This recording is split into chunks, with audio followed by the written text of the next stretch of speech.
on in my kitchen. It's Saturday morning. Gonna make a little breakfast. Alright, why the hoodie? Well, this is episode 039. If you watched last week's episode, 038, I made the giardiniere to bring down to my little sisters in Philly, because my other sister was going to be there, and my niece and her husband. It was this family gathering, and I wanted to surprise them. So I brought antipasti, and I made the giardiniere. And since it was for them, and it was kind of a surprise thing, my sister made this fabulous dinner. I won't even go into it. It was crazy delicious.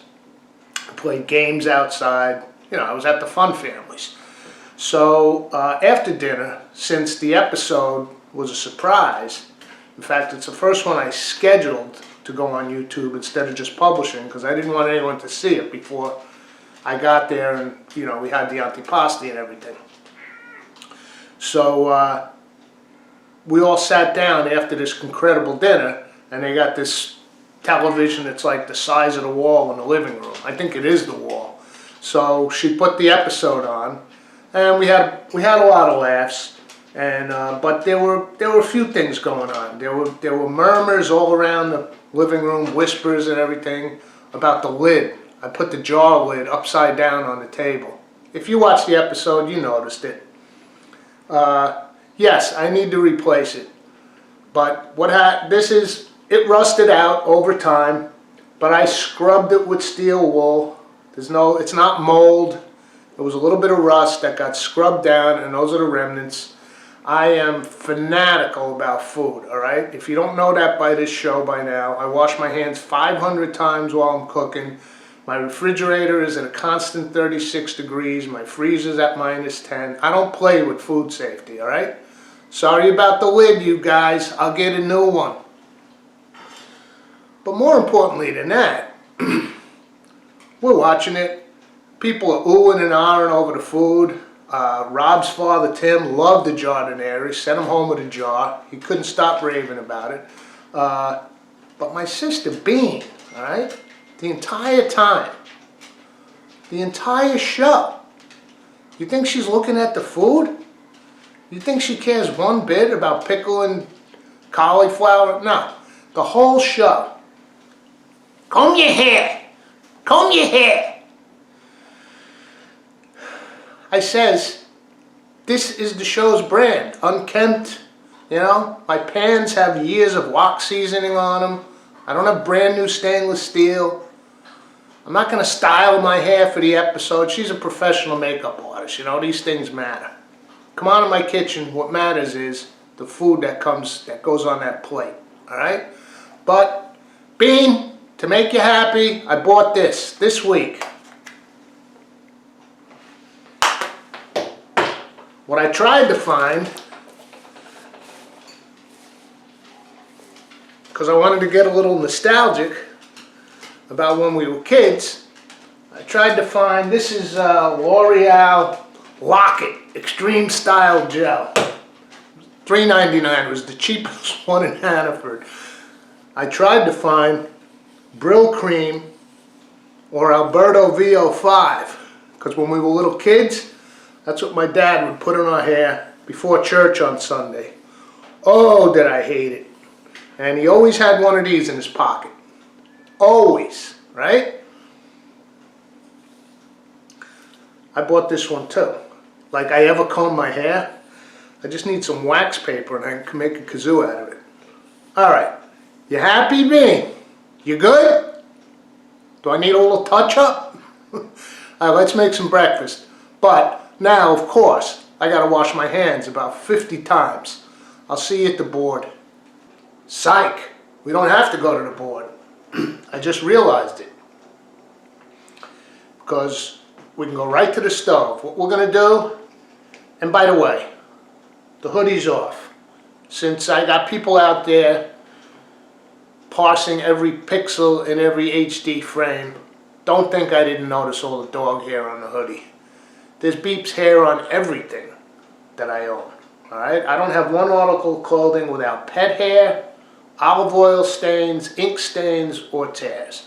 That's my life, okay? So when I was down there, those guys left that night, and it was just me and the Fun family Monday morning. And again, my sister, who's incredible, made this amazing breakfast. And I was raving over one of the simplest of things, her scrambled eggs, okay?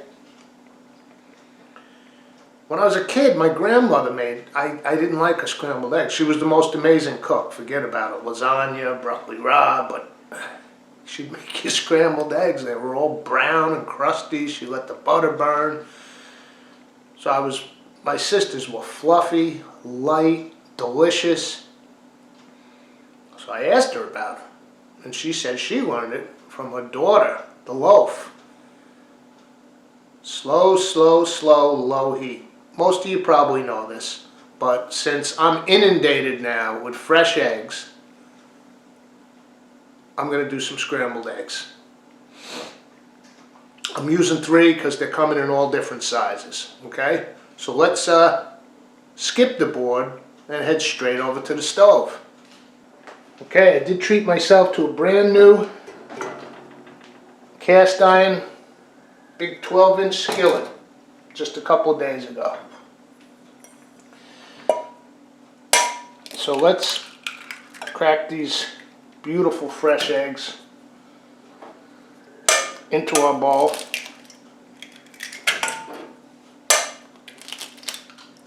And then I like to add just a touch of half and half, or milk, or you can use water. Just helps them fluff up a little. And whisk them good. Want to get some air in there. In the meantime, I'll turn the heat on. But remember, we're going to keep this low.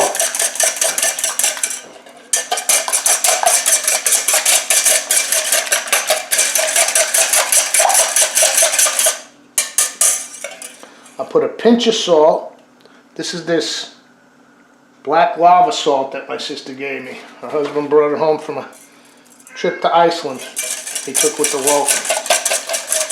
It's fabulous. Alright, see? Nice and airy. See those bubbles? Now, the trick is the heat. Nerve, we're busy in here. Okay. Don't mind her. She's an attention hog. I use a little bit of extra virgin olive oil. I mean, we're going low heat, but I always do that. It keeps the butter from burning. Let that melt down. I bought this cast iron pan seasoned. It was pre-seasoned, but I did season it. I coated it with a little olive oil, put it upside down in the oven, baked it for about an hour. Now, here's the big debate. Wooden spoon or spatula?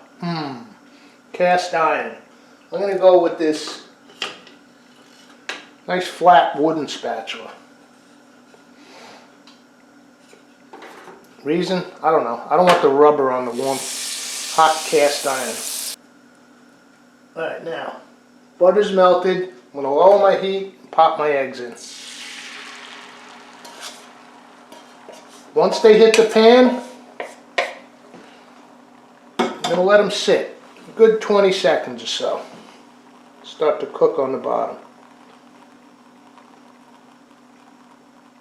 Nice and gentle. Actually going to turn the heat up just a hair. And now comes the scrambling part.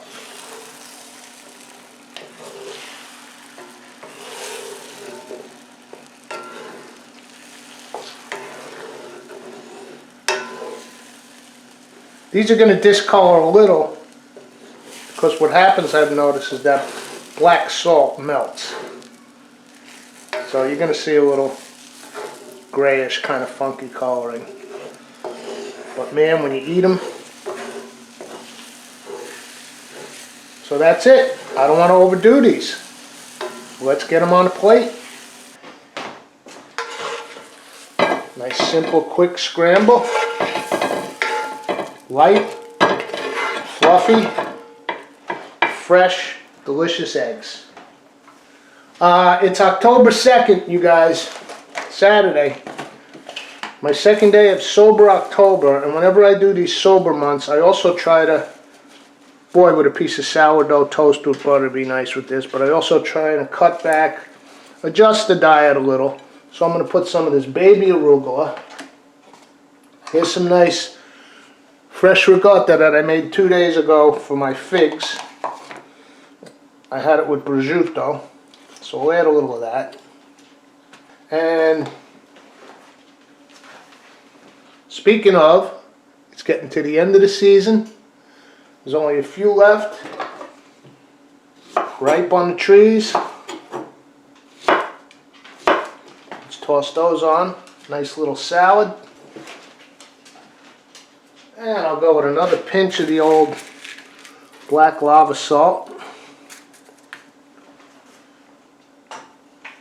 Crack of pepper.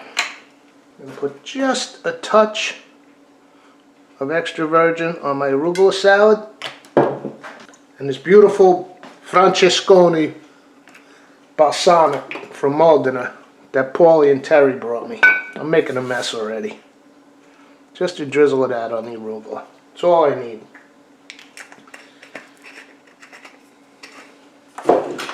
Alright, let's give these fresh scrambled eggs a try.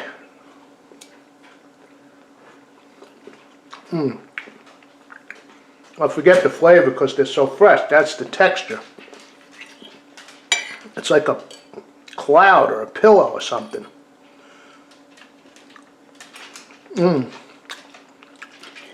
Balsamic, fig, arugula, fresh ricotta.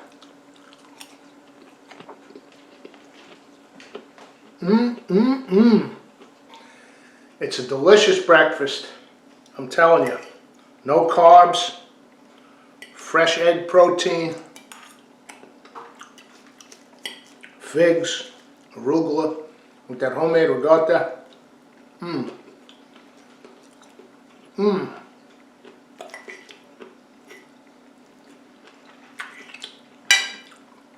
Early fall. It's a beautiful day. Have my little breakfast, get out in the yard, get some stuff done.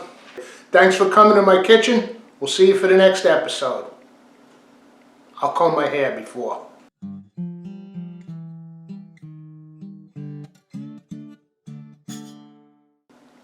Haven't you ever heard of styling gel? Little Zoolander for you.